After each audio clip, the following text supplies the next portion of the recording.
Everyone, welcome back to our channel that is MPPSC study IQ. आप सभी का स्वागत है स्टडी आईक्यू यूट्यूब प्लेटफॉर्म पर। तो जैसा कि आप जानते हैं, हम यहाँ पर आपको एमपीपीएससी मेंस एग्जामिनेशन को लेकर एक बुनियाद सीरीज चला रहे हैं, जिसमें हम आपके जो मेंस का पेपर 3 के यूनिट 2 का पार्ट बी है, वो कंप्यूटर साइंस की यूनिट है, जिसमें आपको कंप्यूटर से related basic fundamentals and general information जैसे टॉपिक हैं वो वहाँ पर मेंशन किए गए हैं सिलेबस में। तो उन्हीं में से आज का जो हमारा नया टॉपिक है वो है इंटरनेट। ओके, इससे पहले 10 क्लासेस आपको 10 अलग अलग टॉपिक पर इसी मेंस एग्जामिनेशन को लेकर प्रोवाइड कराई जा चुकी हैं। अगर आप लोगों ने अभी तक वो वीडियोस नहीं देखे हैं तो आई वुड रिक्वेस्ट कि आप उन्हें भी देख लीजिए, क्योंकि वो आपके एग्जाम पॉइंट ऑफ व्यू से काफ़ी बेनिफिशियल साबित होंगी। ओके, एक और चीज़ हम क्लियर कर देते हैं कि आप में से जो भी बच्चे अगर एमपीपीएससी मेंस की तैयारी नहीं भी कर रहे हैं, ओके, वो दूसरे कोई एग्जाम्स देते हैं जहां पर कंप्यूटर आ रहा है, तो उन क्लास मतलब उन एग्जाम्स के लिए भी ये क्लासेस आपके लिए फ्रूटफुल होगी, क्योंकि आप फैक्चुअल फॉर्म में यहाँ पे काफ़ी सारी इन्फॉर्मेशन गैदर कर पाएंगे, जिससे आपके एग्जाम में आपको क्वेश्चन को टिक करने में सहायता मिलेगी। ठीक है, बाकी अगर हम मेंस की बात करें तो वहाँ पर इन्हीं टॉपिक पर बेसिस पर आपको लिखने को आएगा, तो आप आंसर राइटिंग करेंगे। टॉपिक वही है जो प्रीलिम्स में, दूसरे एग्जाम्स में ऑब्जेक्टिव में पूछा जाता है। ओके नाउ, तो अब हम अपना सेशन स्टार्ट करें उससे पहले एक इन्फॉर्मेशन है कि अगर आप में से अभी तक जो भी बच्चे मुझसे टेलीग्राम पर कनेक्ट नहीं हुए हैं, तो this is my Telegram channel जिसका नाम है सीसेट बाय आयुषी मैम। इस टेलीग्राम चैनल को जाकर ज्वाइन कर लीजिए, क्योंकि आज की क्लास की पीडीएफ या फिर आपको एग्जाम से रिलेटेड कुछ भी चीज़ पूछना है तो आप यहाँ पर मुझसे कोऑर्डिनेट कर सकते हैं। ओके, यही फोटो लगी होगी भाई प्रोफाइल में। ओके, तो ये है टेलीग्राम चैनल, इसको जाकर ज्वाइन कर लीजिएगा, पीडीएफ आप यहाँ से एक्सेस कर पाएंगे। चलिए नाउ अगेन, अब हम अपना टॉपिक स्टार्ट करें तो मैं आपको पहले ही बता देती हूँ कि हम यहाँ पर थोड़ा चार्ट फॉर्म में पढ़ेंगे, कीवर्ड्स के फॉर्म में, जिससे आपको वो कीवर्ड याद रहेगा तो आप आंसर लिख पाओगे, रिलेट कर पाओगे कि कैसे क्या हमको लाइंस बनानी है। ठीक है, चलो, तो टॉपिक जैसा कि है हमारा किस चीज़ का भाई, इंटरनेट का, है ना। आप सभी लोग इंटरनेट यूज़र हो, ठीक, जो भी बच्चे वीडियो देख रहे हैं या जो बच्चे नहीं हैं वो भी, आप सभी इंटरनेट के थ्रू ही ये वीडियो देख पा रहे हो, है ना।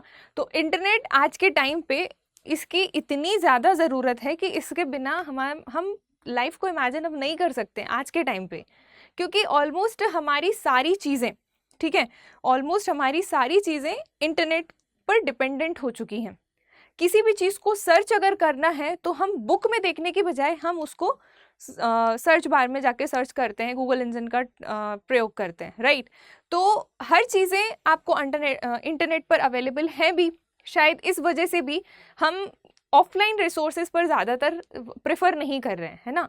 हर चीज़, कोई भी चीज़ आपको चाहिए, किसी चीज़ की जानकारी चाहिए, किसी हॉस्पिटल का नंबर चाहिए, कुछ चाहिए, इतनी सारी वेबसाइट और ये सब बना रखी हैं कि आप थोड़ा सा भी टाइप करते हो, सजेशन आ जाता है, आप उस बेसिस पर अपने डेस्टिनेशन तक पहुंच जाते हो।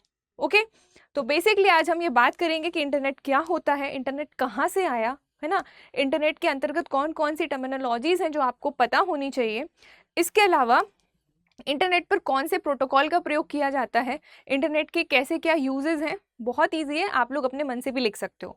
तो टॉपिक बहुत इंटरेस्टिंग है, तो बने रहिएगा सेशन में एंड तक। तो चलिए हम स्टार्ट करते हैं। तो सबसे पहले अगर हम बात करें कि भाई इंटरनेट होता क्या है, तो ये एक बहुत बड़ा नेटवर्क है।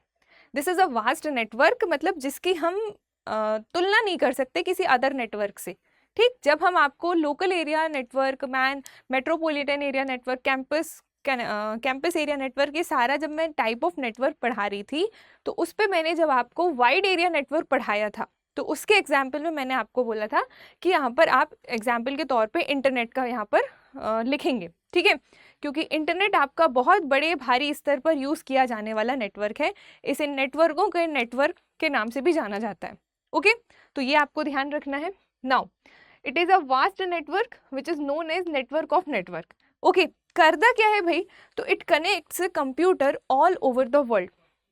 ये क्या करता है, पूरी दुनिया में सारे कंप्यूटर्स को जोड़ने का एक माध्यम है। कौन? इंटरनेट। ओके, तो it connects computers all over the world, ये आप ध्यान रखेंगे। इसके बाद इंटरनेट के थ्रू हम क्या कर सकते हैं, तो बहुत ही सिंपल, इंटरनेट के थ्रू हम इंफॉर्मेशन शेयर कर सकते हैं, ठीक, बातचीत कर सकते हैं, लोगों से जुड़ सकते हैं। आज हम यहाँ पर दिल्ली गुड़गांव से क्लास ले रहे हैं, आप पता नहीं कहाँ पर बैठ के हमारा वीडियो देख पा रहे हैं। क्यों देख पा रहे हैं? क्योंकि इंटरनेट अवेलेबिलिटी है, ठीक है। यूट्यूब एक प्लेटफॉर्म है जिसमें इंटरनेट का प्रयोग किया जा रहा है और इंटरनेट के माध्यम से वीडियो आपको प्रोवाइड हो रहा है। तो इन सब चीज़ों में, इंफॉर्मेशन गैदर करने में, शेयर करने में, वीडियो कॉन्फ्रेंसिंग में, इन सभी चीज़ों में आपका इंटरनेट का प्रयोग किया जाता है, ठीक। तो ये सिंपल सा यूज़ है भाई कि people can share information and communication anywhere with internet connection, ठीक। इंटरनेट कनेक्शन के माध्यम से पीपल कहीं पर भी दुनिया में बैठ के, उत्तर दक्षिण पूर्व पश्चिम, वो आपस में कनेक्ट हो सकते हैं, ओके।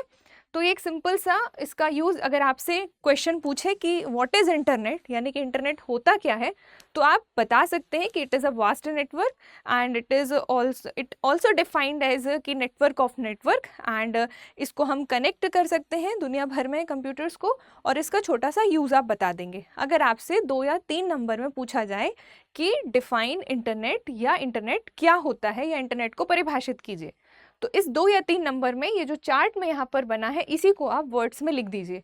वर्ड्स में लिखने के लिए चार्ट के ये 3 इस साइड बने हैं, 2 इस साइड बने, ये माइंड में छप जाएगा। जब पेपर देने जाओगे ना, तो आपको याद आएगा कि उस स्लाइड में इंटरनेट लिखा था और 3 कुछ फ्लो चार्ट का कुछ बॉक्सेस बने हुए थे, 2 इस साइड थे, यहाँ पे कुछ कुछ था, यहाँ पे कुछ कुछ था, तो वो कुछ कुछ क्या था, वो सुनने से याद होगा, है ना। तो कीवर्ड्स आपको ध्यान रखना है। चलिए आगे अगर हम बात करें कि भाई ये इंटरनेट का डेवलपमेंट हुआ कहाँ से, ये आया कहाँ से, इंडिया में कब आया, कब चालू हुआ, किसने चालू किया, है ना, और www क्या होता है, वेब ब्राउजर्स क्या होते हैं, डोमेन नेम सिस्टम क्या होता है, ये सारी चीज़ें हम आज की क्लास में कवर करेंगे, ओके। तो इंटरनेट का बेसिकली डेवलपमेंट अगर हम देखें कि इंटरनेट का विकास कहाँ से हुआ, तो देखिएगा सबसे पहले तो ये एक इम्पॉर्टेंट फैक्ट है। क्या इम्पॉर्टेंट फैक्ट है कि फादर ऑफ इंटरनेट के नाम से किसको जाना जाता है। अदर वनडे एग्जाम्स उठाकर देख लो, ये क्वेश्चन कहीं ना कहीं किसी ना किसी एग्जाम में देखने को मिलेगा। एंड इवन जब आप MPPSC प्रीलिम्स देते हो, तो उसमें जो CSET का पेपर होता है, उसमें भी कंप्यूटर आपका पूछा जाता है। तो वहाँ पर ऐसे इसी टाइप के कि father of this, father of that, ये सारी चीज़ें वहाँ पर पूछी जाती हैं। तो इम्पॉर्टेंट फैक्ट है कि जो JC लिकलाइडर हैं, उन्हें इंटरनेट का पिता या फादर ऑफ इंटरनेट के नाम से जाना जाता है, क्योंकि ये वही व्यक्ति हैं, या ये वही व्यक्ति थे जिन्होंने 1962 में इंटरनेट होना चाहिए इस चीज़ का थॉट लेकर आए थे, कि इंटरनेट जैसा कुछ होना चाहिए दुनिया में, इस चीज़ का थॉट लेकर आए थे, मतलब इसकी स्थापना का इन्होंने विचार दिया था। दैट्स वाई ये इनिशिएटर थे उस चीज़ को करने के, तो इनको फादर ऑफ इंटरनेट की संज्ञा दी गई, ठीक। तो JC लिकलाइडर का नाम आप ध्यान रखेंगे। अब भाई इसके अलावा तो ये ईयर आप याद रखेंगे कि 1962 में इन्होंने इंटरनेट की स्थापना का विचार दिया था। अब आ जाओ आप 1989 में। टिम बर्नर्स ली का नाम आपने सुना होगा, and one of important name, ये भी दूसरे एग्जाम्स में, दूसरे वनडे एग्जाम्स में फैक्चुअल फॉर्म में, क्वेश्चन ऑब्जेक्टिव फॉर्म में पूछा गया है कि टिम बर्नर्स ली ने किस चीज़ का विकास किया था, है ना। तो ये आप ध्यान रखेंगे कि 1989 में टिम बर्नर्स ली ने किसका विकास किया था, HTML का। HTML stands for hyper text markup language. यहाँ पर 3 क्वेश्चन आपके सीधे सीधे बनते हैं कि पहला भाई ईयर का क्वेश्चन कि कब किया था, तो 1989 में। किसने किया था, टिम बर्नर्स ली ने किया था। किसका विकास किया था, HTML का किया था। HTML का फुल फॉर्म क्या होता है, हाइपर टेक्स्ट मार्कअप लैंग्वेज। तो एक ही तरफ से, मतलब एक ही चार्ट से आपके 1, 2, 3 क्वेश्चन बन गए। अब जैसे फादर ऑफ इंटरनेट हम JC लिकलाइडर को कहते हैं, सिमिलरली फादर ऑफ www किसको कहते हैं, टिम बर्नर्स ली को कहते हैं। तो अगेन इंपॉर्टेंट पॉइंट है कि फादर ऑफ www यानी कि जो वर्ल्ड वाइड वेब है उसका पिता किसको कहा जाता है, टिम बर्नर्स ली को कहा जाता है। टिम बर्नर्स ली, अगर पूरा नाम याद नहीं रह सकता तो इसको आधा याद कर लो, टिम याद कर लो, ली याद कर लो, बर्नर याद कर लो, कुछ भी इस तरीके से टुकड़ों में नाम याद कर लो अगर आपको ऑब्जेक्टिव क्वेश्चन फेस करना है तो। बट अगर आपको डिस्क्रिप्टिव लिखना है तो आपको पूरा पूरा नाम लिखना पड़ेगा कि 1989 में टिम बर्नर्स ली के द्वारा HTML का विकास किया गया था। and HTML stands for Hypertext Markup Language and father of www के नाम से टिम बर्नर्स ली को ही जाना जाता है। ठीक है, ये इंपॉर्टेंट पॉइंट। अब जो www है यानी कि वर्ल्ड वाइड वेब, ये क्या होता है आगे हम बात करेंगे इन अ डिटेल्ड मैनर। फिलहाल आप यहाँ पर एज अ फैक्ट आप समझ लीजिए कि 1989 में ही www का प्रारंभ किया गया था, यानी कि ये स्टार्ट हुआ था। ओके, ये आप ध्यान रखेंगे। 1962 में जेसी लिटलाइडर ने इंटरनेट की स्थापना का विचार दिया था, यानी कि वो होना चाहिए, इस चीज़ को लाए थे वो कि दुनिया में इस थॉट को उन्होंने एस्टेब्लिश किया कि ये चीज़ कुछ होनी चाहिए इंटरनेट जैसी। फिर 1989 में www आया। ठीक, father of www Tim Berners Lee, HTML का विकास टिम बर्नर्स ली, कब? 1989। हो गया, इतना याद हो गया आपको, ये याद हो गया। नाउ 1989 को अभी पकड़ कर रखो, क्योंकि 1989 में ही जो इंटरनेट था भाई वो पूरी दुनिया के लिए, यानी कि पूरी दुनिया में जनरल पब्लिक यूज़ के लिए ओपन कर दिया गया था कि मतलब सारे जो हैं लोग अब इंटरनेट का यूज़ कर सकते हैं। ये कब इनिशिएट हुआ? तो ये हुआ था 1989 में ही। आई बात समझ में? तो 2-3 फैक्ट 1989 से निकल कर आ गए। इसके बाद आप आ जाइए 1969। वैसे तो पहले मुझे 1969 बताना चाहिए था, बट कोई नहीं। 1962 में इंटरनेट का विचार आया। ठीक, 1969 में इंटरनेट का प्रारंभ कर दिया गया था। किसके द्वारा? ARPANET के विकास से। ARPANET के बारे में मैंने इसे प्रीवियस वाले लेक्चर्स में भी आपको पढ़ाया है। ARPANET stands for advanced research project agency network. ठीक, ARPANET के विकास से इंटरनेट का प्रारंभ 1969 में कर दिया गया था। ठीक है, ये आप ध्यान रखेंगे। 1962 में इसका विचार आया, इसका थॉट आया। 1969 में ARPANET के विकास होने से इंटरनेट का प्रारंभ कर दिया गया था। क्लियर? ये बात आप ध्यान रखेंगे। इसके बाद 1991 www का जो पहला आम प्रयोग है, मतलब वही बात जनरल पब्लिक के लिए कि कोई भी इसको यूज़ कर सकता है, तो www का जो फर्स्ट जनरल पब्लिक यूज़ है या first public use of www वो 6 अगस्त 1991 को किया गया था, स्टार्ट किया गया था। आप ध्यान रखेंगे। इंटरनेट 1989 में पब्लिक यूज़ में आया था, www 1991 में आया था। ठीक, 2 साल बाद www जनरल पब्लिक के लिए आम प्रयोग के लिए लाया गया था। ठीक, तो www का पहला प्रयोग 6 अगस्त 1991 में शुरू किया गया था। ये आप ध्यान रखेंगे। नाउ इसके बाद एक इम्पॉर्टेंट नोट है, यहाँ पर जो कुछ भी लिखा है everything is important for your exam, चाहे आप MPPSC दो चाहे आप कोई और एग्जाम दो।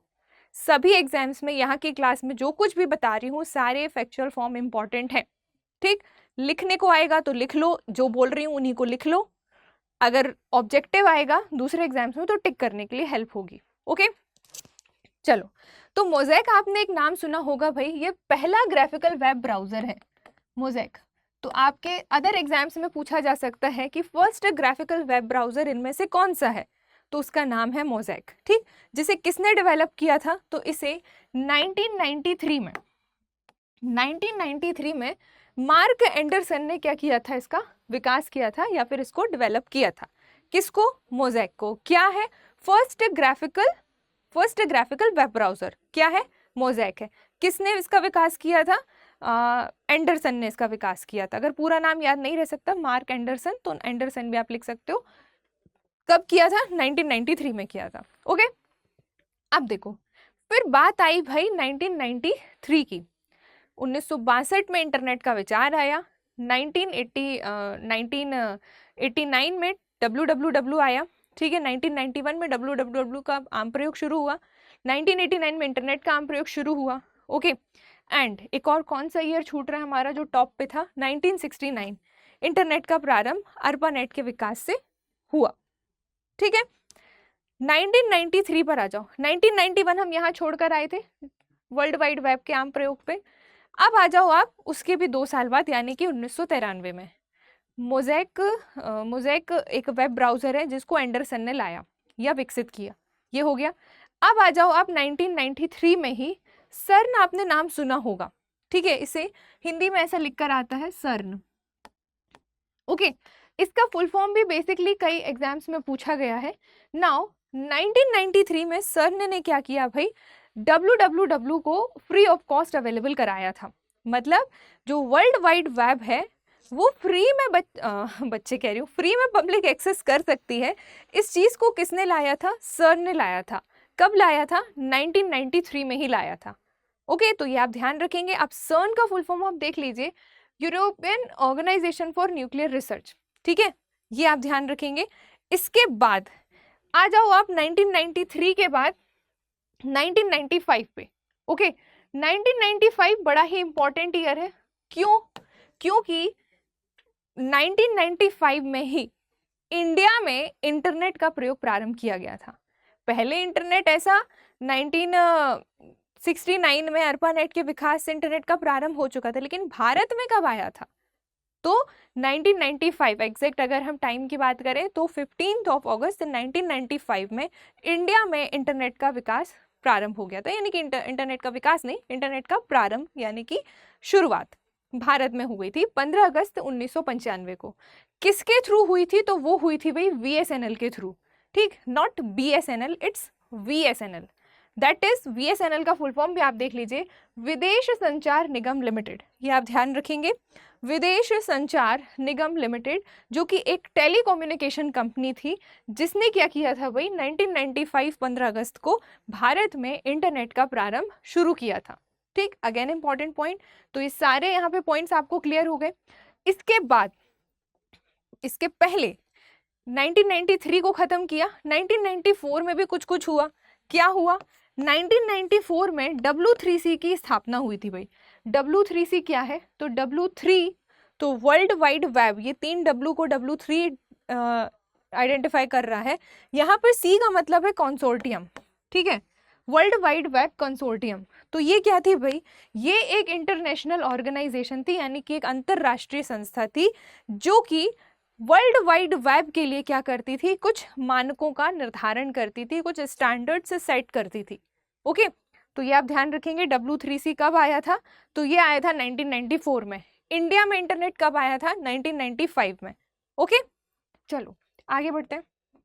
होप सो आपको यहाँ तक किसी भी प्रकार का कोई डाउट नहीं होगा। नाउ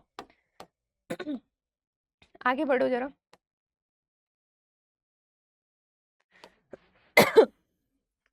देखो, फॉर कनेक्टिंग इंटरनेट, ठीक है, फॉर कनेक्टिंग टू इंटरनेट। अब इंटरनेट से जुड़ने के लिए कुछ कुछ चीज़ें आपको ध्यान रखनी है। मतलब इंटरनेट से हम कैसे जुड़ सकते हैं?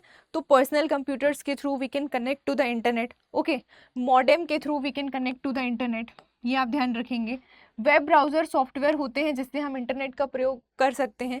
फिर कुछ कम्युनिकेशन मीडियम होते हैं, लाइक टेलीफोन लाइन्स होती हैं, है ना। इसके अलावा वायरलेस टेक्नोलॉजीज़ होती हैं, इसके अलावा ऑप्टिकल फाइबर होते हैं। तो ये सारी चीज़ें आपकी क्या बता रही हैं? ये आपके कम्युनिकेशन मीडियम्स बता रही हैं। ओके, ISP के थ्रू इंटरनेट से जुड़ा जा सकता है। ISP क्या है भाई? Internet service provider. इसका फुल फॉर्म भी कई बार आया है एंड ये वनडे एग्जामिनेशन पर्पज से इंपॉर्टेंट भी है। ये क्या करता है? Internet service provider provides medium and facility to connect internet. मतलब इंटरनेट से जुड़ने के लिए एक माध्यम और सुविधाएं कौन प्रोवाइड करता है? Internet service provider. ओके, आगे और बात करेंगे इसके बारे में। वेब ब्राउज़र क्या होता है ये भी हम बात करेंगे। नाउ, इंटरनेट से जुड़े हुए जितने भी कंप्यूटर्स होते हैं, हर कंप्यूटर का अलग IP एड्रेस होता है। जैसे जब आप किसी स्कूल या कॉलेज में एडमिशन लेते हो तो आपको एक ID कार्ड मिलता है ना, तो वो हर बच्चे का अलग अलग होता है। ऐसा नहीं है कि सिंगल एक ID कार्ड बन गया और उसी पे सारे बच्चों का काम चल रहा है दुनिया स्कूल के, ऐसा नहीं है। तो वैसे ही सिस्टम में हर सिस्टम के लिए अलग IP एड्रेस उनको अलॉट किया जाता है। बेसिकली जो IP एड्रेस होता है वो एक उनका आइडेंटिफिकेशन नंबर ही होता है, जिससे हम उसके डेस्टिनेशन तक पहुंचते हैं। ठीक है, जो भी हमको डेटा भेजना है तो हम डेस्टिनेशन तक IP एड्रेस के थ्रू वहाँ पर पहुँचते हैं। ओके, नाउ आगे अगर आप बात करो कि कौन कौन IP एड्रेस को आगे बताऊंगी अभी और डिटेल में। नाउ, इंटरनेट जब हम यूज़ कर रहे होते हैं तो कौन कौन से प्रोटोकॉल्स हैं जिसका यूज़ इंटरनेट पे किया जाता है? Again important topic. ओके, तो बेसिकली इंटरनेट क्या होता है, इंटरनेट कहाँ से आया, कहाँ से डेवलपमेंट हुआ, ठीक, उसके बाद इंटरनेट से जुड़ा कैसे कैसे जा सकता है, फिर इंटरनेट पर कौन कौन से प्रोटोकॉल यूज़ किए जाते हैं। तो this is the fourth topic of internet, सब टॉपिक ऑफ इंटरनेट। ठीक है, अगेन इंपॉर्टेंट है, तो ये आपको ध्यान रखना है कि जब भी बात होती है भाई प्रोटोकॉल की जो कि इंटरनेट पर यूज़ किए जाते हैं, तो उसमें बड़ा ही फेमस प्रोटोकॉल है जो कई एग्जाम्स में देखने को मिला है, that is TCP/IP protocol. Okay, transmission control protocol slash internet protocol इसका फुल फॉर्म है। ठीक है, TCP stands for transmission control protocol, IP stands for internet protocol. तो इसका फुल फॉर्म आपको ध्यान रखना है, अगर आपको लिखने को भी आए तो भी आपको लिखते वक्त भी इसके फुल फॉर्म को मेंशन करना है कि ये क्या होता है। ओके, नाउ आगे अगर हम बात करें भाई, तो TCP/IP प्रोटोकॉल जो है ना, ये पैकेट स्विचिंग टेक्निक का प्रयोग करता है। मतलब डेटा या फाइल्स को वो करने के लिए, ट्रांसमिट करने के लिए क्या करता है, पैकेट स्विचिंग टेक्निक का उपयोग करता है। मतलब ये identify how it should be broken into packets, जो भी डेटा है उसको पैकेट्स के फॉर्म में ब्रेक किया, उसका एड्रेस असाइन किया, फिर उसको ट्रांसमिट किया।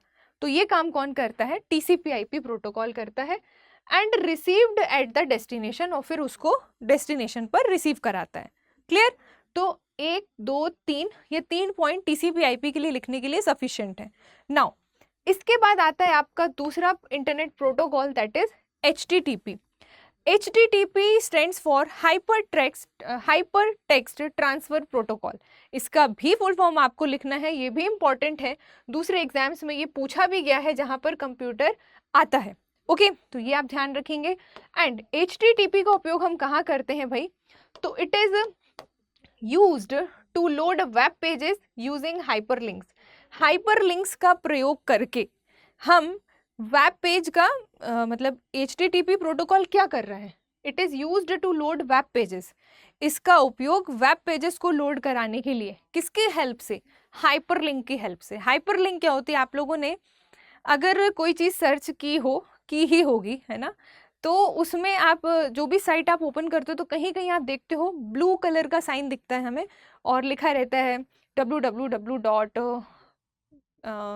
कोई भी साइट आप ले लो, या HTTP/ समथिंग एल्स, तो वो इकट्ठे लिखी रहती है और वो ब्लू कलर से दिख रही होती है, तो वो क्या कहलाती हैं, वो हाइपरलिंक्स ही कहलाती हैं। ओके, तो उन हाइपरलिंक्स के यूज करके वेब पेजेस को लोड कराने का काम किसका होता है, हाइपर टेक्स्ट ट्रांसफर प्रोटोकॉल का।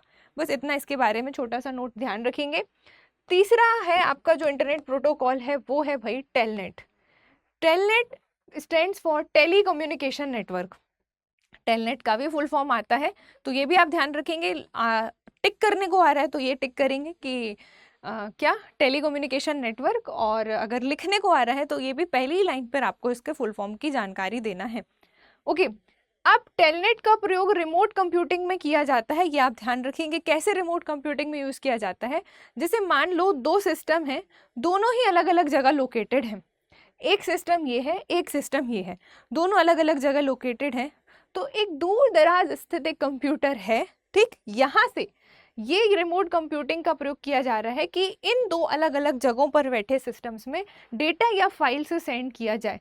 तो ये इसका जो एक्सेस है वो रिमोट कंप्यूटिंग के थ्रू दूसरा रिमोट कंप्यूटर कर रहा होता है। तो इस चीज़ को किसके थ्रू किया जाता है, तो ये टेलनेट नेटवर्क के थ्रू किया जाता है। ठीक है, टेलनेट कम्युनिकेशन नेटवर्क के थ्रू ये चीज़ परफॉर्म कराई जाती है। तो बेसिकली की पॉइंट क्या याद रखोगे टेलनेट में, रिमोट कंप्यूटिंग। रिमोट मतलब दूर, दूर की जगह पे बैठे हैं एक सिस्टम में, और यहाँ पर एक सिस्टम अलग है, यहाँ एक सिस्टम अलग है, इन दोनों के बीच कम्युनिकेशन डेटा या फाइल्स का ये जो मैनेजमेंट है ये रिमोट कंप्यूटिंग के थ्रू हो रहा है। तो ये किस में आएगा, टेलनेट नेटवर्क में आएगा। तो ये टेलनेट मतलब रिमोट कंप्यूटिंग, ये वर्ड ध्यान रखना, रिमोट मतलब दूर, दूर से एक्सेस करना, कंट्रोल करना, इस तरीके से आप अपनी लैंग्वेज में लिख पाओगे। ओके, नाउ इसके बाद फोर्थ आपका आता है अगला इंटरनेट प्रोटोकॉल, जिसका नाम है SMTP। ठीक है, सिंपल मेल ट्रांसफर प्रोटोकॉल। इसका भी फुल फॉर्म पेपर में कई बार पूछा गया है, ये आपको ध्यान रखना है, simple mail transfer protocol. Okay, इसका यूज कहाँ पर किया जाता है, बेसिकली जो आपके ईमेल्स वगैरह होते हैं इन पर SMTP प्रोटोकॉल का यूज़ किया जाता है। तो SMTP से ईमेल आप ध्यान रखेंगे। ओके, फिर अगर आपको कुछ ना समझ में आए तो थोड़ा बहुत ईमेल के बारे में लिख देना। खाली पन्ना नहीं छोड़कर आना है, ये हमारा एम है कि हम जितना उससे कनेक्ट करके अदर चीज़ें भी लिख सकते हैं। जैसे अगर आपको नहीं समझ आ रहा कि मुझे और क्या लिखना चाहिए एक्चुअल टॉपिक में, तो टॉपिक अगर इंटरनेट है तो उसको कनेक्ट कर दो वेबसाइट से, वेब ब्राउज़र से, हाइपरलिंक से, वेब पेज से, किसी ना किसी चीज़ से। अब जैसे SMTP है, ईमेल से कनेक्ट किया, मतलब ईमेल में SMTP का प्रयोग किया जा रहा है, तो SMTP को क्या करोगे, ईमेल को क्या करोगे, थोड़ा बहुत बता दिए, ठीक, कि कौन से मॉडल पर काम करता है ये और वो, ऐसे करके, ठीक है, क्लाइंट सर्वर मॉडल ये और वो, ये समझा दिए वहाँ पर। ईमेल में क्या होता है, CC, BCC, टू, रेसिपिएंट, ये सारी चीज़ें थोड़ा बहुत शायद साइड में बता दिए। नाउ जो आपका SMTP है वो क्लाइंट सर्वर मॉडल पर काम करता है। ओके, ये आपको ध्यान रखना है। SMTP क्या है आपका, क्लाइंट सर्वर मॉडल पर काम करता है।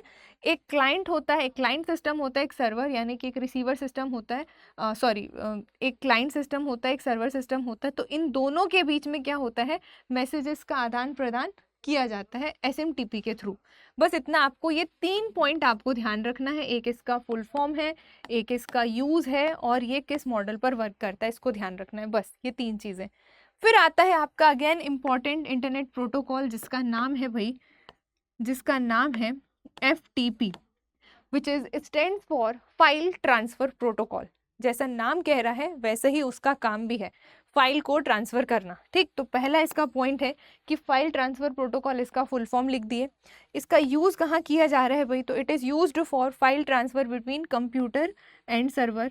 कंप्यूटर एंड सर्वर के बीच फाइल ट्रांसफर करने में FTP का यूज़ किया जाता है। नाउ तीसरा इसका बता दिए कि file can be type of data, text, graph, audio, video. अब ये जो फाइल ट्रांसफ़र हो रही है तो ज़रूरी नहीं कि ये फाइल कुछ लिखी हुई फाइल ही होगी। It can be audio, it can be video, it can be text, it can be data, raw material, कुछ भी फाइल के ये टाइप हैं। ठीक है, इस तरीके से हो सकती है। इनको ट्रांसफ़र करने का काम किसका है, FTP का काम है, जो कि इंटरनेट का एक प्रोटोकॉल है।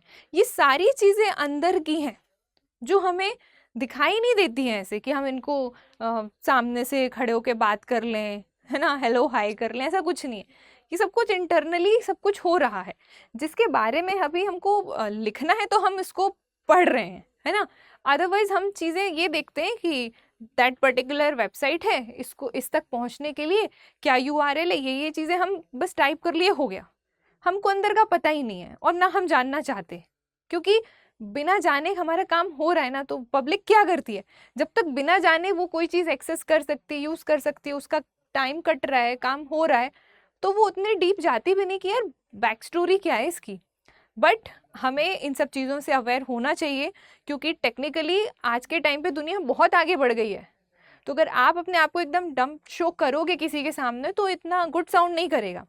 भले ही आप कंप्यूटर साइंस स्ट्रीम के ना हो, ठीक है, भले ही आप मान लो साइंस बैकग्राउंड के ना हो, भले ही आप आर्ट वाले हों, कॉमर्स वाले हों, कोई भी हो, फिर भी आपको हर एक सेगमेंट की एटलीस्ट 20-30% नॉलेज होना चाहिए कि अगर आप किसी से बात करो, किसी स्ट्रेंजर से, किसी पढ़े लिखे व्यक्ति से, है ना, वो इतना लिटरेट है भाई कि उससे सोच समझ के बात करना, तो जानबूझ के ऐसे लोगों से इंटरेक्शन हमें करना चाहिए, ना कि बचना चाहिए, है ना। तो जब तक जितना इंटरेक्शन होगा उतना आप कुछ ना कुछ लर्न ही करोगे। अगर आपसे कुछ नहीं बनेगा तो उस समय आपको समझ में आएगा वो इंसिडेंट के बाद कि यार ये मुझे ना अगली बार के लिए पता होना चाहिए कि अगर मैं किसी और बंदे से बात करूं तो मुझे पता होना चाहिए कि FTP SMTP, अगर उसने कुछ ऐसी टेक्निकल बातें कर ली तो मेरे दिमाग में तो है कि कर क्या रहा है ना। तो ये सब चीज़ें का नॉलेज आपको होना चाहिए और ये इम्पॉर्टेंट टॉपिक है। अगर आप इंटरव्यू वगैरह भी देने जाओगे MPPSC का, तो वहाँ पे भी टेक्निकल चीज़ें, कोई भी जैसे इंटरनेट सब यूज़ कर रहे हैं तो उस पर वो आपसे क्वेश्चन पूछ सकता है, कोई सिचुएशनल क्वेश्चन पूछ सकते हैं। तो ये सारी चीज़ें आपकी चाहे प्रीलिम्स हो चाहे मेंस हो, ये काम आने ही वाली हैं। ठीक है, कोई भी चीज़ या कोई भी बात यहाँ पर यूजलेस नहीं है। बोर्ड में लिखी हो या मैं बता रही हूँ, दोनों इम्पॉर्टेंट है। ओके, ये नहीं कि हमको सिर्फ बोर्ड से मतलब है, ये काम नहीं करना है। चलिए, तो अगला जो इसका इंपॉर्टेंट सेगमेंट है इंटरनेट का, वो है भाई आपका www, that is world wide web. इसका भी फुल फॉर्म प्रीवियसली कई एग्जाम्स में देखने को मिला है। आपको अगर www के बारे में लिखने को आए तो पहला पॉइंट आप इसके फुल फॉर्म को डिनोट करोगे, ठीक, कि इसका ये होता है, ठीक है। Now it is ऑफनली called web, ठीक, इसको अक्सर वेब के नाम से जाना जाता है, ठीक। वेब बोलो या www बोलो, बात एक ही है, ठीक। तो इसको इस नाम से जाना जाता है।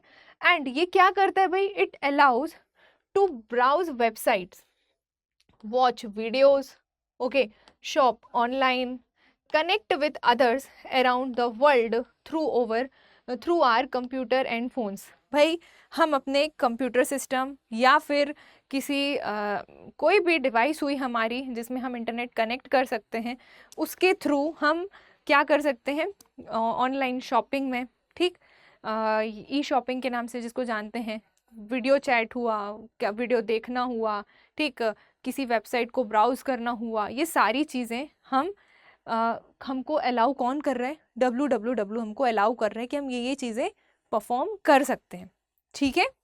अब देखो, every page stored in www में जो हर एक पेज जो स्टोर्ड होता है उसको वेब पेज के नाम से जाना जाता है। ये आप ध्यान रखेंगे।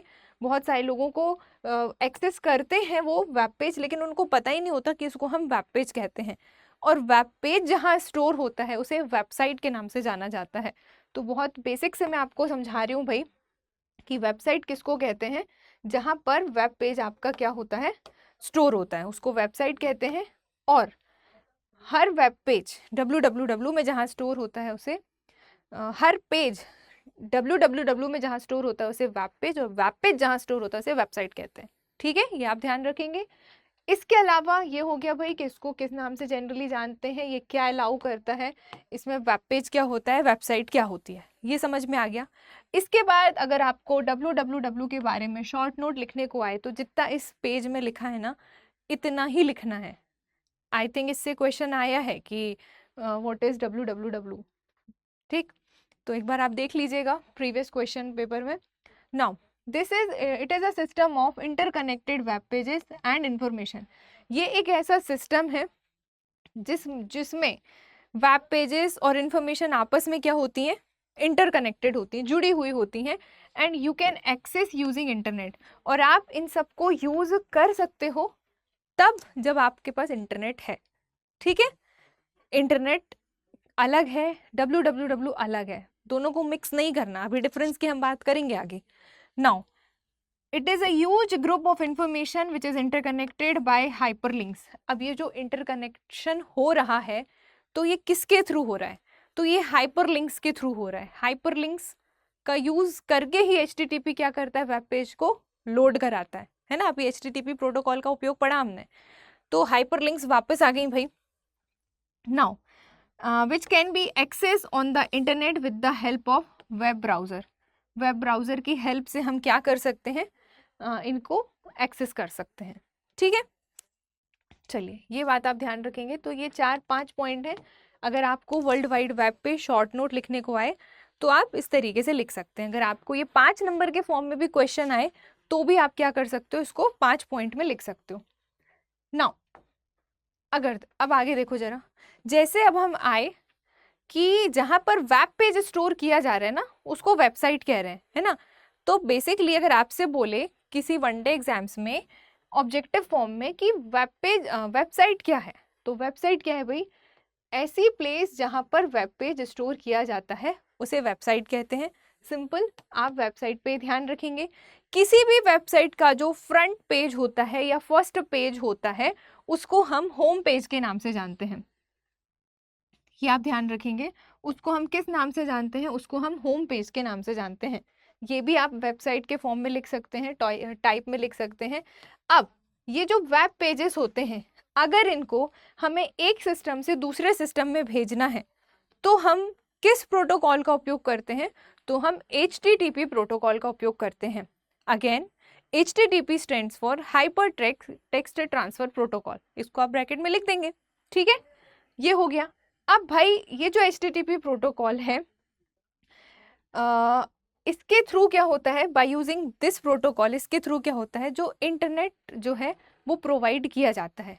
तो इंटरनेट जो प्रोवाइडर होता है उसको क्या कहते हैं, उसको हम टेक्निकल लैंग्वेज में वेब सर्वर के नाम से जानते हैं, जो इंटरनेट सर्विस प्रोवाइड कर रहा होता है।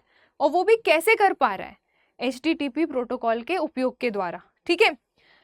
और जो वेब क्लाइंट होता है वो क्या करता है, इंटरनेट फैसिलिटी यूजर होता है।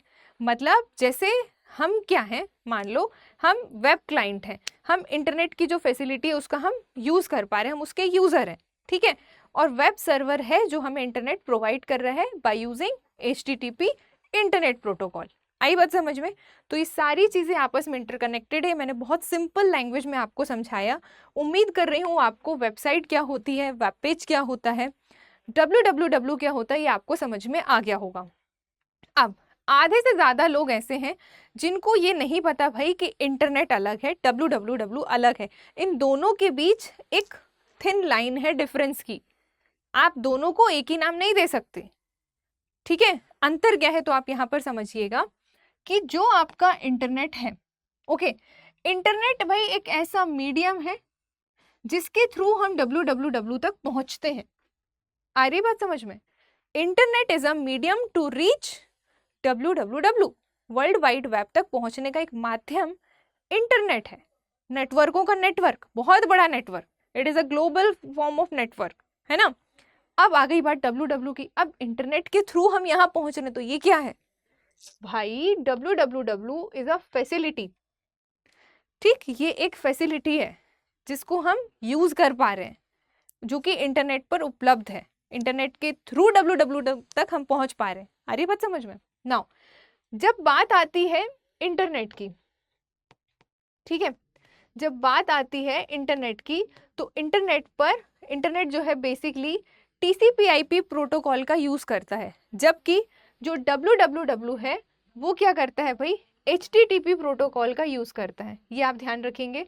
एंड हाइपरलिंक्स के द्वारा आपस में इंफॉर्मेशन, आपस में जुड़े इंफॉर्मेशन का एक समूह है, जिसमें हम जुड़े किसके थ्रू हैं, हाइपरलिंक्स के थ्रू, ठीक। HTTP प्रोटोकॉल का उपयोग कर रहे हैं, H से HTTP, H से हाइपरलिंक, ये आप ध्यान रखेंगे। नाउ www जो है भाई इंटरनेट पर उपलब्ध एक फ्री ऑफ कॉस्ट सर्विस है।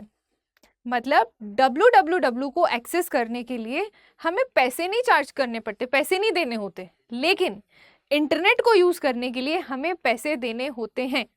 किसको? इंटरनेट सर्विस प्रोवाइडर को, ठीक है। तो ये इसका एक इंपॉर्टेंट पॉइंट है कि भाई for using internet, for using internet ISP को हमें क्या करना पड़ता है, पे करना पड़ता है। ISP means internet service provider, okay.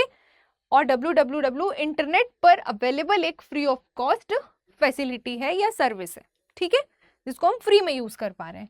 Now ये क्या है भाई, एक इंटरनेशनल कम्युनिकेशन नेटवर्क है, जिसमें हम हार्डवेयर एवं सॉफ्टवेयर के थ्रू क्या कर सकते हैं, इंटरनेट से कनेक्ट हो सकते हैं, ये आप ध्यान रखेंगे।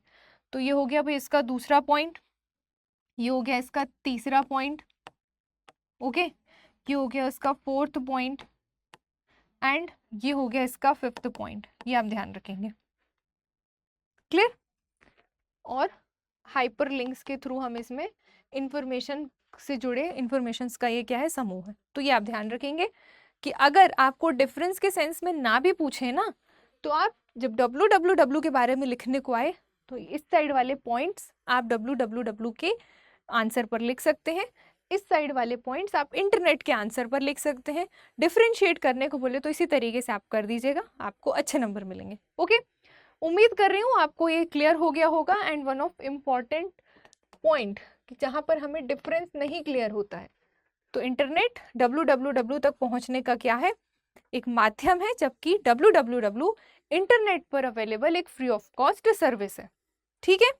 चलो अब आगे अगेन एक इम्पॉर्टेंट पॉइंट है जो आपको ध्यान रखना है, that is IP address.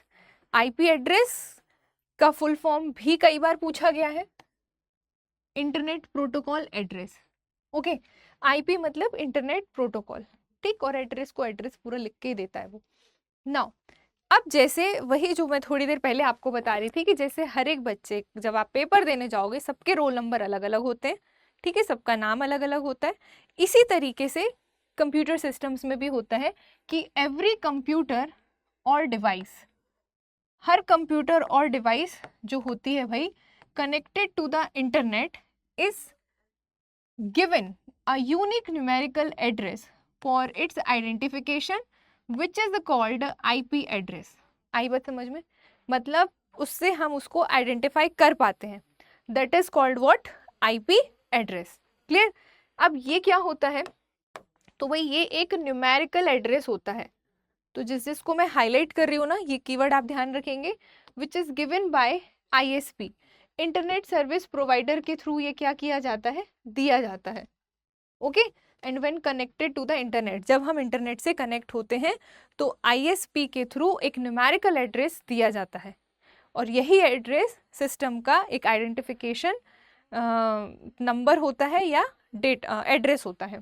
Now IP address provides a unique identity to every computer connected to the internet। ठीक, हर कंप्यूटर को क्या करता है?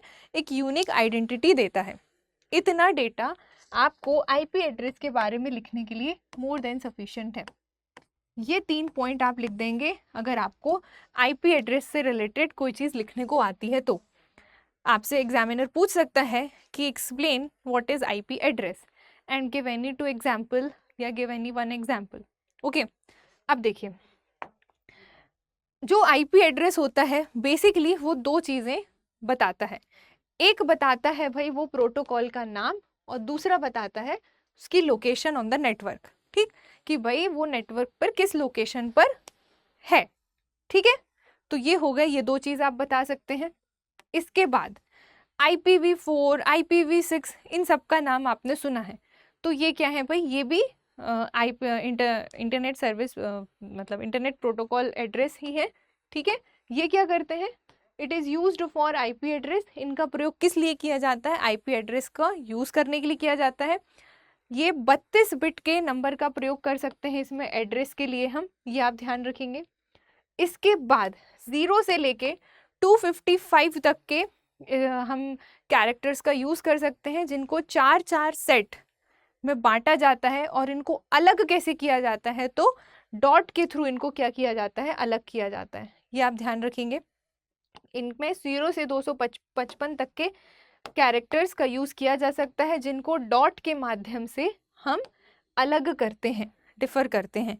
ओके, एग्जाम्पल आप यहाँ पर देख पा रहे होंगे, लिखा है 173.225.0.14। तो ये 4 सेट हैं जिसको डॉट के फॉर्म में अलग अलग किया गया है, सेपरेट किया गया है। ठीक, तो इस तरीके से आप IPv4 बता सकते हो। IPv6 भी कई बार पेपर में पूछा जा सकता है। तो IPv6 जो है, इसमें जैसे IPv4 में 32 बिट के एड्रेस को हम वहाँ पर बता सकते हैं, ठीक, यूज़ कर सकते हैं। लेकिन IPv6 में हम 128 बिट तक के फॉर्म में एड्रेस को असाइन कर सकते हैं। नाउ इसमें 4 हेक्साडेसिमल डिजिट्स होते हैं, 4 हेक्साडेसिमल डिजिट्स होते हैं जिनके 8 सेट होते हैं। IPv4 में 0 से 255 तक के कैरेक्टर का यूज़ किया जा सकता है, जिसमें 4 सेट होते हैं, 4-4 के फॉर्म में सेट बनते हैं। IPv6 में 8-8 के फॉर्म में 8 समूह बनते हैं। ठीक है, एंड जिसको अलग किससे किया जाता है? तो इनको सेपरेट किया जाता है कोलन साइन से। ये जो 2 डॉट लगे हुए हैं इसको कंप्यूटर की लैंग्वेज में कोलन साइन कहा जाता है। ठीक है, और IPv4 को डॉट के फॉर्म में अलग किया जाता है, सेपरेट किया जाता है। एग्जाम्पल आप देख पा रहे होंगे, 1 2 3 4 5 6 7 8, ये 8 सेट होते हैं। तो आप हेक्साडेसिमल डिजिट्स के फॉर्म में एग्जाम्पल दे सकते हो। क्लियर? नाउ अब इसके बाद एक और इम्पॉर्टेंट टर्म जो आपको, अगर आप इंटरनेट पढ़ रहे हो तो आपको पता होनी चाहिए, वो है भाई domain name system. Domain name system क्या होता है? बड़ा ही वियर्ड साउंड करते रहे, पता नहीं कौन सा डोमेन क्या होता है, सिस्टम क्या होता है, समझ नहीं आ रहा। नहीं आ रहा समझ में? आज की क्लास में आएगा। देखो, डोमेन नेम सिस्टम क्या करता है भाई? बेसिकली कन्वर्ट करता है जो न्यूमेरिकल एड्रेस होता है उसको वर्ड बेस्ड डोमेन नेम में कन्वर्ट करता है।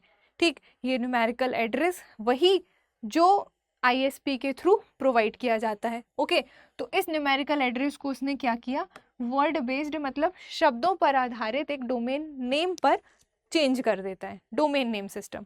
ओके, बेसिकली ये है क्या, तो it is a collection of domain name and related to IP address.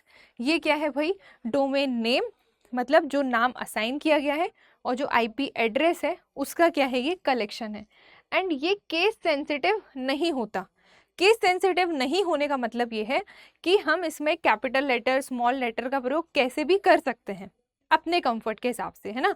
जो केस सेंसिटिव होते हैं तो वहाँ पर रिक्वायर्ड होता है, मस्ट होता है कि ऐसा ही केस का आपको डेटा असाइन करना है। आप वहाँ कैपिटल यूज़ नहीं कर सकते, आप वहाँ स्मॉल ही यूज़ कर सकते हो, आप स्पेशल कैरेक्टर यूज़ नहीं कर सकते, इस तरीके से। तो जब डोमेन नेम सिस्टम की बात आती है तो ये केस सेंसिटिव नहीं होता, ये आपको ध्यान रखना है। चलिए, डोमेन नेम जो होता है वो बेसिकली क्या क्या बताता है, देखना। डोमेन नेम बेसिकली वेबसाइट का नाम और उसके एक्सटेंशन के नाम को मिलाकर डोमेन नेम बनता है। फॉर एग्जाम्पल, आपने देखा होगा नेट पे google.com, yahoo.com, ठीक, इस तरीके से। तो ये जो google.com, yahoo.com है, ये क्या बता रहा है, ये डोमेन नेम बता रहा है। और ये जो .com है या .net है या .mil है या .gov है, तो ये क्या बता रहा है, ये एक्सटेंशन बता रहा है जो डॉट के साथ लगाए जाते हैं, ठीक है। तो डोमेन नेम बेसिकली किस किस से मिलकर बनता है, वेबसाइट के नेम और एक्सटेंशन के नेम से। तो अगर कहीं पर लिखा है google.com तो ये पूरा क्या है, ये डोमेन नेम है। अब आप आइडेंटिफाई कर पाओगे अगर कहीं पर, जैसे मान लो वेबसाइट है, ठीक है, कोई भी वेबसाइट है, जैसे मान लो ईमेल IDs वगैरह हैं, तो उसमें भी अलग किया जाता है ना, समथिंग समथिंग समथिंग @gmail.com। तो ये क्या है, ये डोमेन नेम ही है। ओके, तो डोमेन नेम ये हो गया। अब ये जो सेपरेट किया जाता है, ये डॉट एक्सटेंशन से इसको सेपरेट किया जाता है, ये डॉट एक्सटेंशन से, ये डॉट एक्सटेंशन से, ठीक है। आ गई बात समझ में। तो .com एक्सटेंशन है और पूरा google.com क्या है, आपका डोमेन नेम है। अब आपको आई थिंक कभी दिक्कत नहीं होगी कि डोमेन नेम क्या होता है। अब देखिए, जैसे यहाँ पर कुछ डोमेन नेम के एग्जाम्पल, डोमेन एक्सटेंशन मैंने लिए हैं, जैसे .edu, तो ये बता रहा है भाई आपके एजुकेशन को, ठीक है।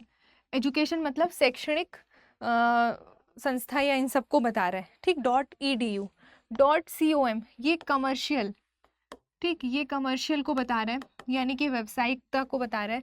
.org ऑर्गेनाइजेशन को बता रहा है, ठीक, ऑर्गेनाइजेशन को बता रहा है।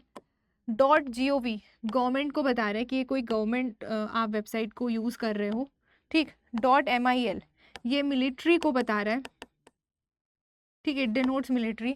.net ये नेटवर्किंग को बता रहा है, ठीक। तो ये कुछ एग्जाम्पल्स हैं जो आपके एक्सटेंशन को क्या कर रहे हैं, क्लियर कर रहे हैं। ओके, चलिए आगे अगर हम बात करें तो फिर अगेन एक इम्पॉर्टेंट टर्म आपको जो ध्यान रखनी है वो है भाई आपकी URL। ओके, URL क्या होता है, URI क्या होता है, ये चीज़ें भी आपके इंटरनेट के अंदर कंक्लूड की जाती हैं, जिसके बारे में आपको पता होना चाहिए।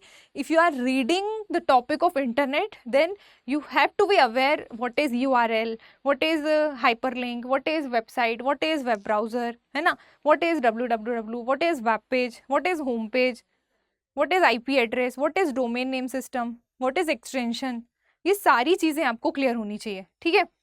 नाउ तो अगर हम बात करें URL की, URL का फुल फॉर्म भी पेपर में पूछा गया है, that is uniform resource locator. Okay, URL का फुल फॉर्म है यूनिफॉर्म रिसोर्स लोकेटर।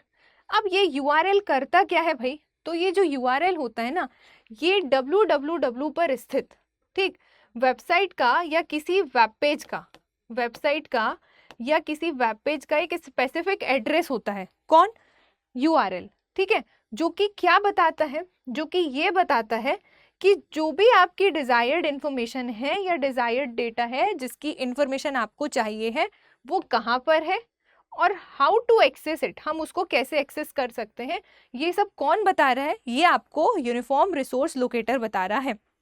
आ रही है बात समझ में। एक इम्पॉर्टेंट पॉइंट आप ध्यान रखेंगे कि ये केस सेंसिटिव होता है, मतलब कैपिटल या स्मॉल हम यहाँ पर उस बेसिस पर ही कर सकते हैं जैसा वो हमें परमिट कर रहा है ना। कोई भी लेटर कैसा भी हम यूज नहीं कर सकते वहां पे, तो ये केस सेंसिटिव होता है।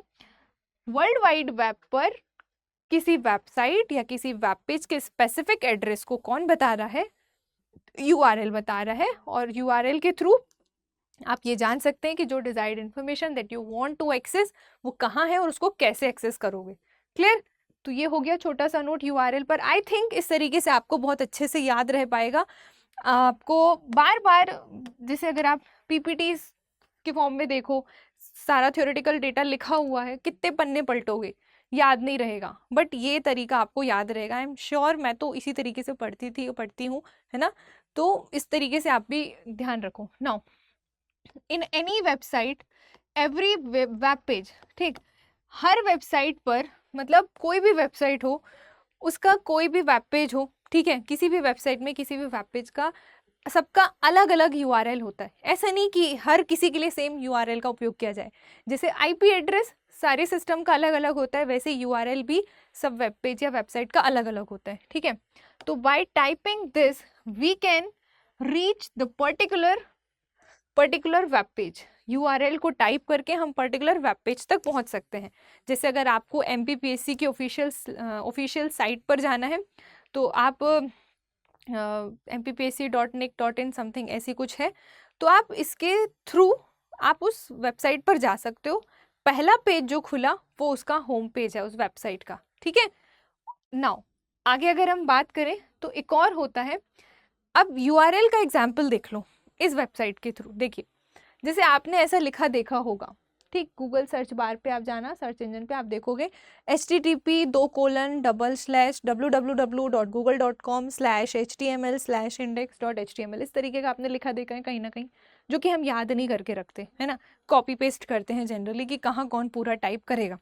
तो इसमें किस बात का क्या मतलब है ये आप आज जान लो, अगर नहीं पता है तो इसका ये जो http वगैरह है, ठीक है, http है, ये फॉरवर्ड स्लैश होते हैं जो आगे इसको एक्सटेंड करते हैं। नाउ ये क्या बता रहा है भाई आपका? ये आपका बता रहा है ट्रांसफर प्रोटोकॉल, ठीक, टीसीपी/आईपी जो ट्रांसफर प्रोटोकॉल है, तो ये ट्रांसफर प्रोटोकॉल को बता रहा है which is use to access the resources, जिसका यूज करके हम रिसोर्सेज को एक्सेस कर सकते हैं, ठीक।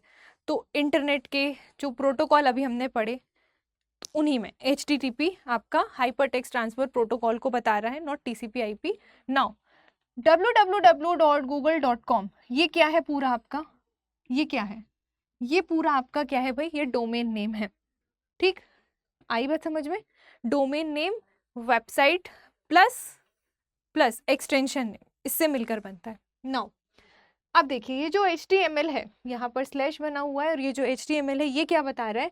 ये डायरेक्टरी का पाथ बता रहा है, और इसको हम कह सकते हैं कि ये वेबसाइट तक पहुँचने का एक रास्ता है। ओके, index.html ये क्या है भाई? ये आपके फाइल के नेम को बता रहा है, तो ये आपको ध्यान रखना है, ये आपका डोमेन नेम है इसमें। तो इस तरीके से आप अगर ये पूरी लाइन का एग्जाम्पल दे देंगे, अच्छे नंबर मिलेंगे आपको, पूरे कहीं नहीं नंबर जाने वाले आपके। ओके, नाउ आगे देखिएगा।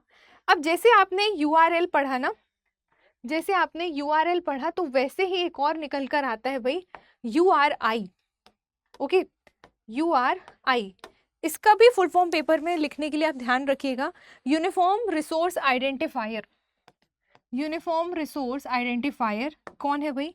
Stands for URI। जैसे L वहाँ पे लोकेटर था, I यहाँ पर आइडेंटिफायर है। ये क्या करता है? www पर प्रेजेंट, ठीक, फाइल या इंफॉर्मेशन का क्या बताता है? नाम एंड लोकेशन दोनों बताता है। कौन? URI आइडेंटिफायर जो है, यूनिफॉर्म रिसोर्स, वो वर्ल्ड वाइड वेब पर स्थित किसी फाइल या इंफॉर्मेशन का नाम और लोकेशन दोनों बताता है। जबकि जो URL था वो स्पेसिफिक एड्रेस बस बता रहा था वहां पर, है ना। तो URL only location and path to access that. URL सिर्फ लोकेशन या पाथ बताता है कि हम उसको कैसे एक्सेस करें, जबकि URI उसका नाम एंड लोकेशन दोनों बताता है। ओके, तो ये हो गया आपका URI। Again this is also important. Okay, example बता दोगे तो और अच्छे नंबर मिलेंगे। URL भी इम्पॉर्टेंट है। ये सम एक्सटेंशंस हैं जो कि आपको ध्यान रखना है, ये भी इम्पॉर्टेंट है, आप बता सकते हो। डोमेन नेम किस किस से मिलकर बनता है ये भी इम्पॉर्टेंट है। नाउ ये डोमेन नेम सिस्टम क्या कन्वर्ट कर रहा है, ठीक, इसकी डेफिनेशन वगैरह ये भी इम्पॉर्टेंट है। मैं लिखूं चाहे ना लिखूं, everything in this video, all data are important, ठीक। IPv4, IPv6, इस पे ना क्वेश्चन वनडे एग्जाम्स में बनता है। जैसे IPv4 में 32 बिट डेटा एड्रेस के लिए प्रयोग किया जा रहा है ना, 32 बिट का, तो पूछा गया IPv4 में 32 बिट, 64 बिट, 128 बिट, 16 बिट, तो ये इस पर क्वेश्चन बना है, ये इंपॉर्टेंट है। अगर आप वनडे एग्जाम्स दे रहे हो जहाँ कंप्यूटर आता है तो वहाँ पर ये क्वेश्चन ना पूछा हुआ है, 128 बिट ये आया हुआ है, ये मोस्ट इम्पॉर्टेंट है, ओके। और IP address again this is one of important, ये भी इम्पॉर्टेंट है। इसमें आप चार्ट के माध्यम से छोटा सा ये बता सकते हो किस किस चीज को कंटेन करता है, क्लियर। वेबसाइट क्या है, वर्ल्ड वाइड वेब क्या है, सब इम्पॉर्टेंट है। चलो अब आ जाओ आप भाई, वेब ब्राउजर क्या होता है, इस टर्म को भी आप समझ लीजिए, तो ये आपको क्लियर हो जाएगा कि जब आप भाई एक इंटरनेट यूजर हो तो you have to be aware about what is web browser, है ना, what is website, what is web page, इन सभी की आपको जानकारी होनी चाहिए। तो देखिए वेब ब्राउजर क्या है भाई, वेब ब्राउजर बेसिकली जो आपका इंटरनेट है ना, तो वेब ब्राउजर जो है बेसिकली एक एप्लीकेशन प्रोग्राम है, इसको ऐसे देखो, वेब ब्राउजर एक एप्लीकेशन प्रोग्राम है। जैसे स्टडी IQ का एप्लीकेशन आप डाउनलोड करते हो तो वो भी एक एप्लीकेशन सॉफ्टवेयर है, ठीक, एप्लीकेशन। तो वैसे ही जो आपका वेब ब्राउजर होता है वो एक एप्लीकेशन प्रोग्राम है जो वर्ल्ड वाइड वेब पर प्रेजेंट जो हाइपर टेक्स्ट डॉक्यूमेंट होता है ना, वर्ल्ड वाइड वेब पर प्रेजेंट जो हाइपर टेक्स्ट डॉक्यूमेंट होता है उसको यूजर के लिए क्या कराता है भाई, अवेलेबल कराता है, यानी कि उपलब्ध कराता है। कौन कौन, वेब ब्राउजर। एक एप्लीकेशन, एक ऐसा एप्लीकेशन प्रोग्राम है जो www पर प्रेजेंट जो हाइपर टेक्स्ट डॉक्यूमेंट है वो यूजर के लिए अवेलेबल कराता है, ठीक है। अब इंटरनेट www पर यूज्ड एक वेब ब्राउजर सॉफ्टवेयर है, मतलब इंटरनेट पर जो www का प्रयोग आप कर रहे हो this is a free of cost service, ठीक। अब हम अगर पढ़ रहे हैं तो हम ये बोलते हुए पढ़ेंगे तो चीज़ें रिलेट कर पाओगे ना, नहीं तो पता लगा हम आगे URL URI पढ़ रहे हैं, आप तब तक भूल गए कि www क्या था, इंटरनेट क्या था। आई डोंट थिंक इसके बाद आज की क्लास के बाद आपको कभी दिक्कत होगी कि दोनों में डिफरेंस क्या है, अच्छे से आप समझ गए। तो जो समझे हो ना उसको ना अपनी लैंग्वेज में लाओ बोलने में, है ना, तो यूज़ करते वक्त ना चीज़ों को देखा करो कि हम इसको कैसे यूज़ कर पा रहे हैं, तो आपको वो चीज़ प्रैक्टिकली याद रहेगी, ओके। तो जिसे क्या किया था भाई, अब ये जो वेब ब्राउज़र है इसको भी टिम बर्नर्स ली ने क्या किया था, 1991 में डेवलप किया था। तो ये पॉइंट आप ध्यान रखेंगे कि टिम बर्नर्स ली के द्वारा 1991 में वेब ब्राउज़र का विकास किया गया था। वेब ब्राउज़र क्या है, एक ऐसा एप्लीकेशन प्रोग्राम है जिसका जो कि क्या करता है, यूज़र को HD hyper text document available कराता है। ये कहाँ पर प्रेजेंट होते हैं, तो ये वर्ल्ड वाइड वेब पर प्रेजेंट होते हैं, ठीक है, ये स्थित होते हैं। नाउ काम कौन से प्रोटोकॉल पर करता है, तो HTTP इंटरनेट प्रोटोकॉल पर ये वर्क करता है या काम करता है, कौन, वेब ब्राउज़र। बस इतना ही ध्यान रखना, इसके लिए अलग से कोई 10-11 नंबर में नहीं लिखने को आएगा। आपको ज़्यादा से ज़्यादा अगर पूछा तो वो www क्या होता है इसको वो पूछेगा, मान लो 10 नंबर में, तो फिर आप जितना आज की क्लास में www के बारे में मैंने कनेक्ट कर करके पढ़ाया है जिसके साथ, वो सारे पॉइंट लिख देना, है ना। चलो ट्रांसमिशन कंट्रोल प्रोटोकॉल पर भी अलग से क्वेश्चन बनता है कि how many types of transmission internet protocol. तो इंटरनेट प्रोटोकॉल में FTP, SMTP, HTTP, TCP/IP ये सारे आप बता दोगे, ठीक, इनके यूजेस, इनके फुल फॉर्म सब। नाउ अब यूज ऑफ इंटरनेट, ये आप में से कोई भी ऐसा नहीं होगा जिसको इंटरनेट का यूज कहाँ करते हैं ये ना पता हो। एटलीस्ट जितना आप खुद करते हो उतना तो आप लिख कर आ ही सकते हो, है ना। तो इंटरनेट क्या होता है, तो इंटरनेट का कहाँ कहाँ उपयोग किया जा रहा है आज के टाइम पे, ये क्वेश्चन आपसे बन सकता है, तो इस पे आप आराम से लिख सकते हो। आई डोंट थिंक किसी को कोई दिक्कत होगी, है ना, क्योंकि हम ये प्रैक्टिकली यूज़ कर रहे हैं। जिसको हम प्रैक्टिकली यूज़ करते हैं उसके बारे में हमें लिखने में तकलीफ या समस्या नहीं होनी चाहिए, ओके। नाउ तो बेसिकली वर्ल्ड वाइड वेब पर इंटरनेट का प्रयोग, इंटरनेट का यूज़ किया जा रहा है, ठीक है। www को हम एक्सेस कर पा रहे हैं इंटरनेट के माध्यम से, तो ये आप बता देंगे। ईमेल्स वगैरह भेज रहे हो, रिसीव कर रहे हो इंटरनेट के माध्यम से, ठीक। ईमेल का फुल फॉर्म क्या है भाई? Electronic mail. ये भी आप ध्यान रखेंगे, ये भी कई बार पेपर में पूछा गया है कि इसका फुल फॉर्म क्या है, इलेक्ट्रॉनिक मेल, ये आप ध्यान रखेंगे।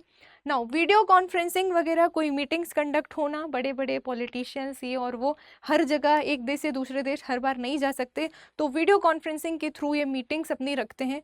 तो ये क्यों रख पा रहे हैं? क्योंकि इंटरनेट का वहाँ पर यूज़ कर रहे हैं वो, तो इंटरनेट का यूज़ करने के लिए ISP को पे कर रहे हैं वो, ठीक है। तो ये बता देंगे वीडियो कॉन्फ्रेंसिंग में इंटरनेट का प्रयोग किया जा रहा है।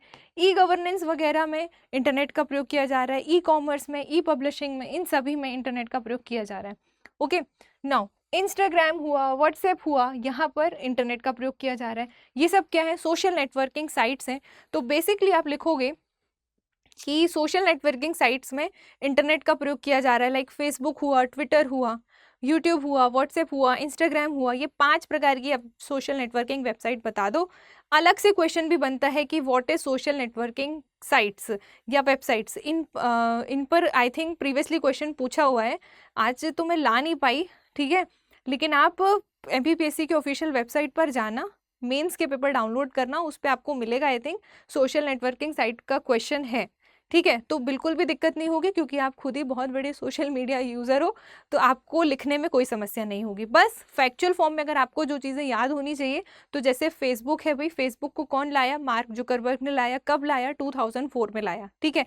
फेसबुक के बारे में एक बात ध्यान रख लो कि ये दुनिया की www पर प्लेटफॉर्म पर यूज़ होने वाली सबसे बड़ी वेबसाइट है। कौन? फेसबुक। कब आई? 2004। किसने लाया? जुकरबर्ग ने लाया, ठीक। फिर इसके बाद आप एक बात और ध्यान रखेंगे, जो आपका ट्विटर है, ठीक है।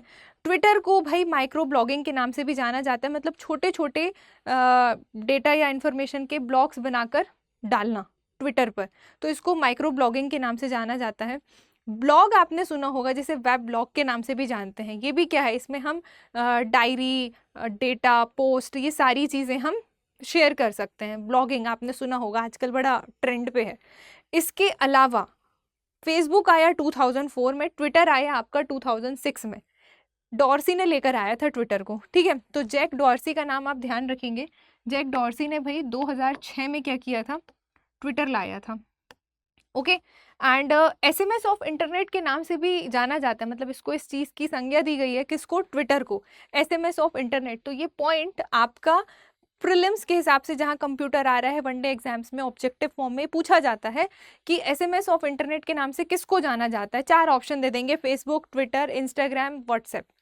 तो किसको लगाओगे? ट्विटर को लगा कर आओगे, ठीक है। माइक्रो ब्लॉगिंग के नाम से किसको जाना जाता है? ट्विटर को जाना जाता है, ठीक। ये आप ध्यान रखेंगे।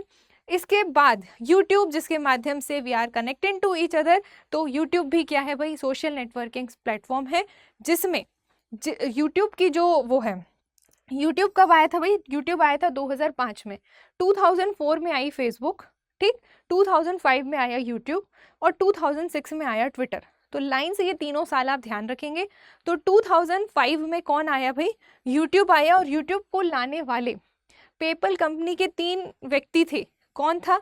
एक था भाई हर्ली, यानी कि चैड हर्ली, दूसरा था स्टीव चैन और तीसरा था जावेद करीम। इन तीनों ने मिलकर भाई क्या किया था? 2005 में यूट्यूब को वो लेकर आए थे, ठीक। ये पेपल कंपनी के 3 व्यक्ति थे। नाउ यूट्यूब के माध्यम से हम वीडियो शेयरिंग, ठीक, वीडियो स्ट्रीमिंग, ये सारी चीज़ें, वीडियो अपलोड करना, शॉर्ट्स अपलोड करना, ये सारी चीज़ें हम यूट्यूब के माध्यम से कर सकते हैं, ओके। तो YouTube is a such a big platform of social networking site, जो कि आज के टाइम पे जिसके थ्रू हम ऑनलाइन एजुकेशन, ठीक, एंटरटेनमेंट, इन सब का यूज़ हम कर पा रहे हैं। नाउ व्हाट्सएप हुआ, इंस्टाग्राम हुआ, इंस्टाग्राम भी सोशल नेटवर्किंग साइट है, ठीक। बड़े ही वास्ट तरीके से इसका यूज़ किया जा रहा है इंस्टाग्राम का। मतलब Instagram such a big distraction, ठीक, बहुत बड़ा डिस्ट्रैक्शन है ये आज के टाइम पर। एक बार आपने इंस्टाग्राम खोला, आप स्क्रॉल करते ही रह जाओगे, स्क्रॉल करते रह जाओगे, आपको नहीं पता चलेगा कब आपके 1-2 घंटे निकल गए, क्योंकि उसमें चीज़ें भी ऐसी हैं ना कि जो रिलेटेबल होती हैं। अब समटाइम्स ऐसा लगता है कि यार अगर हमारा मूड ऑफ है, हमने इंस्टाग्राम चलाया, तो हमें उसी टाइप की चीज़ें दिख रही हैं, सैड सैड टाइप की, फिर किए जा रहे हैं, लाइक शेयर किए जा रहे हैं। तो फिर घंटों हो गए उसी में। तो ये एक बड़ा डिस्ट्रैक्शन भी है। ये सोशल नेटवर्किंग साइट्स जो हैं, ये आज के टाइम पे बहुत बड़ा डिस्ट्रैक्शन, एडिक्शन, जो बोलना है बोल लो, ठीक, जो कि आपके टाइम को बहुत ख़राब कर रहा है। आपको अच्छा तो फील करा ही रहा है, बट साइमल्टेनियसली ये कुछ हेल्थ इशू भी दे रहा है कि कॉन्स्टेंटली हम एक ही पोजीशन में बैठे हुए हैं मोबाइल गड़ा के ऐसे सिस्टम में, तो यहाँ पर बैक पेन होना, बैड पॉस्चर होना, इससे कुछ साइड इफ़ेक्ट्स भी हैं। तो ये सारी चीज़ें आपकी सोशल नेटवर्किंग साइट जो कि यूज़ ऑफ इंटरनेट में देखने को मिलती हैं।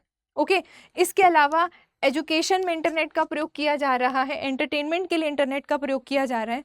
तो इंटरनेट का प्रयोग लिखने के लिए आई डोंट थिंक आपको कोई बुक प्रेफर करनी पड़ेगी, ये आप आज के टाइम को देखते हुए भी लिख सकते हो।